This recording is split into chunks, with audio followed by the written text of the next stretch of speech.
I'm actually going to open it up to questions. Hello. Okay, so I'll start with a quote. One of my favorite quotes is actually from Steve Jobs, and he says, in the first 30 years of your life, you make your habits, and in the second 30 years, your habits make you. Mm-hmm. And I'd like to ask both Marco and Valentini for some habits. Some habits. It was one of your 4 values, right? So I think one of the habits that has served me the best is I read a lot. I read a lot of books. I was reading a book on the plane over here about Gödel's incompleteness theorem. So it's not like I'm reading about like Thumbtack and business. In fact, I don't really read very many business books. But I think you need to feed your curiosity to be an innovator and to sort of explore. And I think the best way to sort of hone that and sort of spark that is by reading what all these other incredible people over time have done and worked on. So yeah, I read a lot of books. It's a good question. So I would say, I think that's probably an accurate description. I don't know if I'd put the transition point at age 30, but there is something. I would say in my own life, I developed a habit, I think that's expressed in a way I've spoken to students, that there is no way to happiness. Happiness is the way to be engaged with really what you're doing, and not to think all the things that it might do, but to be fully engaged in life and to be open to every possibility. And that served me pretty well in life. I think I might have told you, I've told some students, I've never had a job in life I actually applied for. I have applied for jobs and sometimes been offered them, but I've never actually taken a job that I had literally applied for.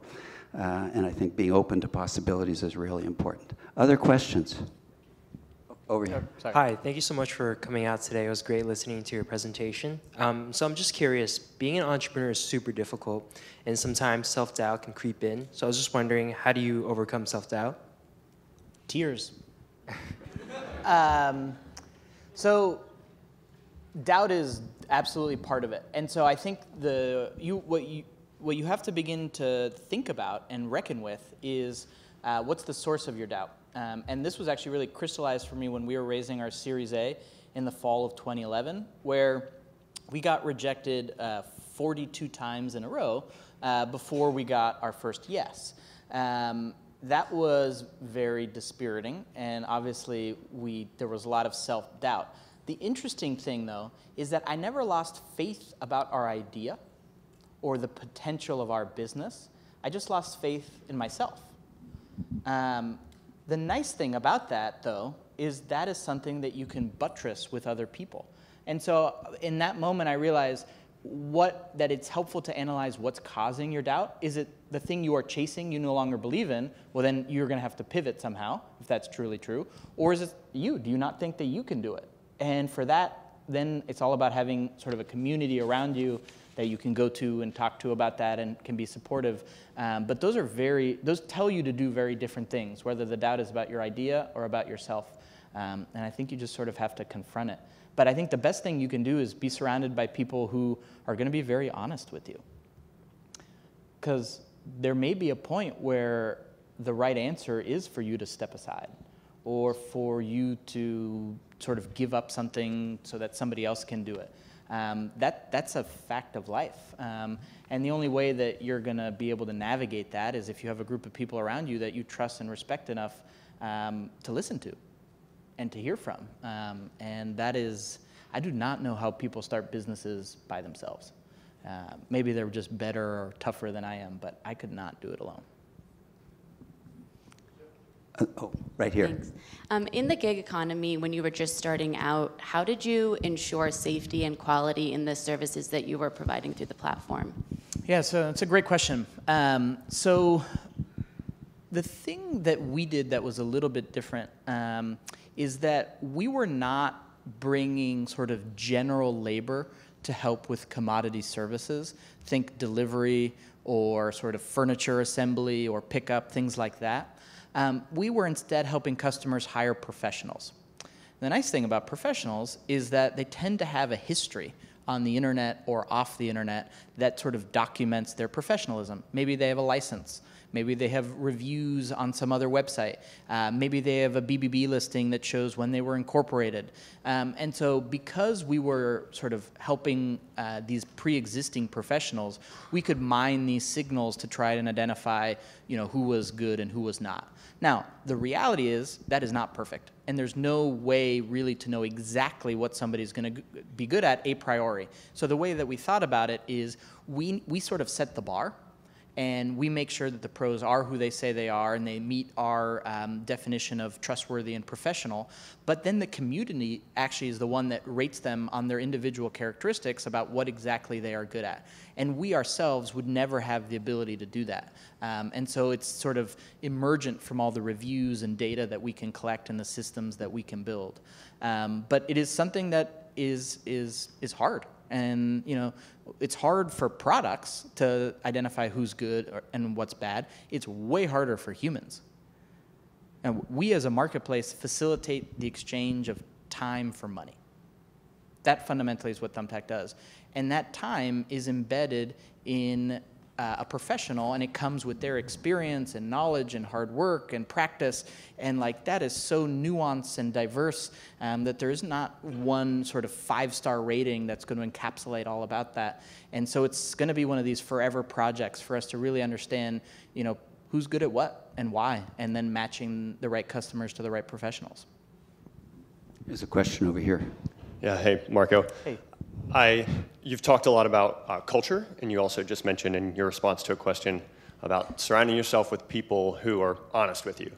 And I'm curious how, when you're looking at your company and as it's grown and affecting the culture of your company, how you foster the same culture of openness with people among their colleagues, their direct reports, their managers, without going overboard to the point in which it creates a toxic kind of culture. Yeah, how do we not become Bridgewater?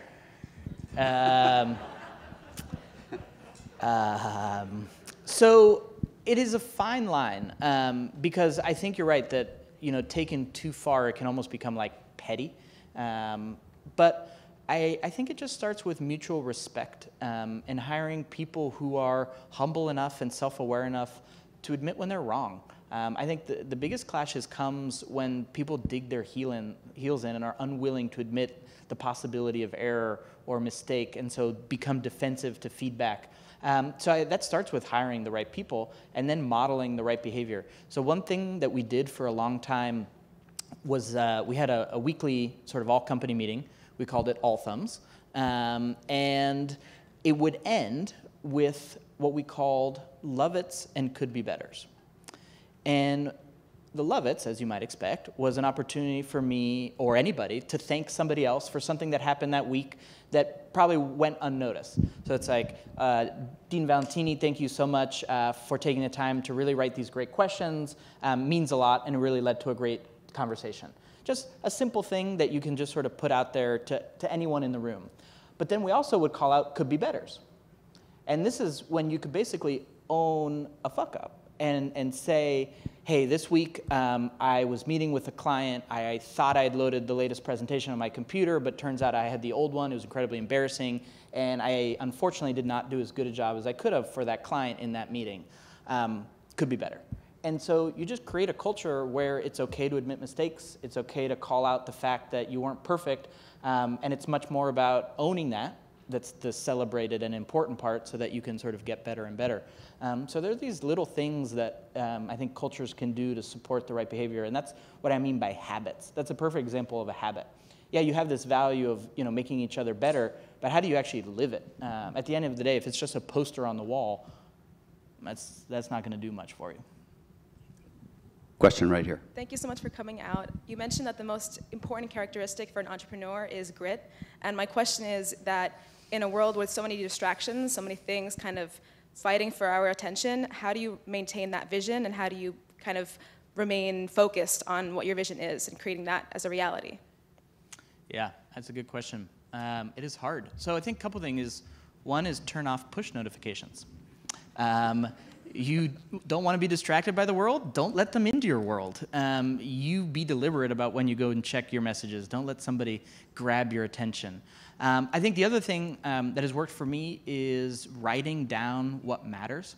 There's the tyranny of the urgent but unimportant that comes to dominate your life that you really have to fight against.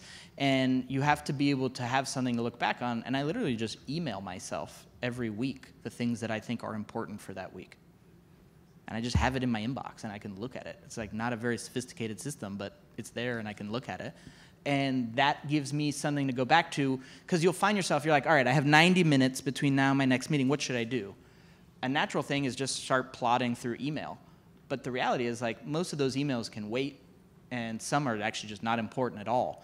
And having that list of 2, 3, sometimes 4 things gives you the clarity to be like, okay, actually, great, I have 90 minutes. It's time to go back and read those 2 documents, provide comments, and whatever, right?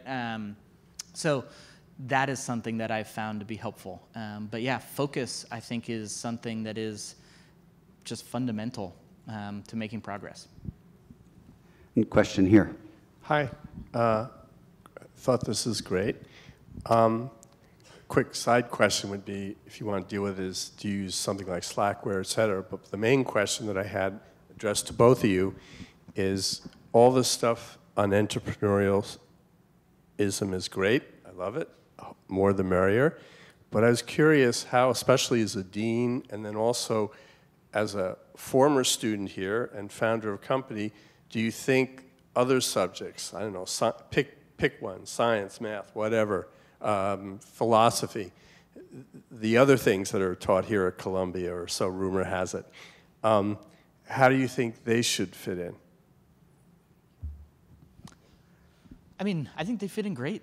I think the reality is nothing you're going to learn in college is actually going to make you better or worse at being an entrepreneur. No, I'm serious. And it's not like Stanford has better classes or MIT has better classes. This has nothing to do with the coursework, I think, personally. At the end of the day, the internet has the best entrepreneurial coursework you could ever ask for. And if you want to go learn stuff, there are blogs and Twitter feeds and tons of places to go learn from. So I really believe in the liberal arts education.